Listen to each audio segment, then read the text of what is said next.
మరి ఇన్ని మాట్లాడుతున్నావు, వాపసు వచ్చిన డిపిఆర్ గురించి ఎందుకు మాట్లాడవు? ఏదో చంద్రబాబు నాయుడు ఎన్ఓసి ఇస్తేనే సాది భిక్షమా? చంద్రబాబు నాయుడు అంగీకరించి ఇస్తే తీసుకోనికే దొప్పకింది దోషిలువా నువ్వు? తెలంగాణ ఆత్మాభిమానం లేదు? మన హక్కుగా రావాల్సినటువంటి మన నీళ్ల కోసం నేను కొట్లాడతా తెస్తా అనే మాట నీ నోటికి రానే రాదే. ఇప్పటికే చంద్రబాబు నాయుడు దగ్గర పనిచేసి ఆయన ప్రయోజనాల కోసం, తెలంగాణ వ్యతిరేక ప్రయోజనాల కోసం పనిచేసినటువంటి సీనియర్ ఐఏఎస్ అధికారి నీకు సాగునీటి రంగ సలహాదారుడు. ఇక్కడ పైరవి చేస్తావా? నాకు అర్థం కాదు. ప్రభుత్వ అధినేతవా, పైరవికారువా? చంద్రబాబు నాయుడు ఒప్పించాను. చంద్రబాబు నాయుడు ఎవరండి ఒప్పుకొని ఎన్ఓసి ఇవ్వడానికి?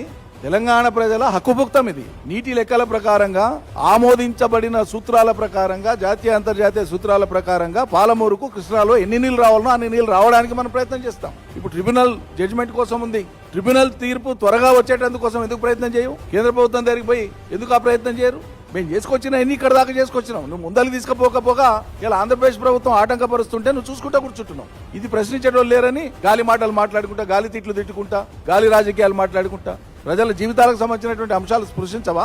ఇలా ట్రిబ్యునల్ తీర్పు రాలే, ఇంకా నీటి పంపిణీ జరగాల్సి ఉంది. ఇంకో పక్క ఆంధ్రప్రదేశ్ ప్రభుత్వం, కర్ణాటక ప్రభుత్వం కూడబలుక్కొని చంద్రబాబు నాయుడు లాబింగ్ చేసుకుని ఆంధ్రప్రదేశ్ అధినేత జూరాలకు ఎగువన అటు భీమా మీద ఇటు కృష్ణా మీద అనేక రకాల బరాజులను బ్యారేజెస్ ని వాళ్ళు కంటెంప్లేట్ చేసి ముందరికి పోయే ప్రయత్నం చేస్తున్నారు. అదే కనుక జరిగితే, అక్కడ వాళ్ళు తలపెట్టినవే కర్ణాటక ఎగువలో కనుక వాళ్ళు తలపెట్టినవే పూర్తయితే జూరాలకు దిగువకు నీళ్లే రావు. మరి గోదావరి, బనకచెర్ల, ఈ నల్లమల్ల లింక్ ఏదైతే ఉందో దాని ద్వారా వాళ్ళ అవసరాలు వాళ్ళు తీర్చుకునేటువంటి ప్లాన్ వాళ్ళు చేసుకుంటున్నారు. అంతిమంగా ఎండిపోయేది తెలంగాణ, అంతిమంగా ఎండిపోయేది పాలమూరు. పాలమూరు బిడ్డ ఈ లోతుల్లోకి పోయేటువంటి ఓపిక లేదు నీకు.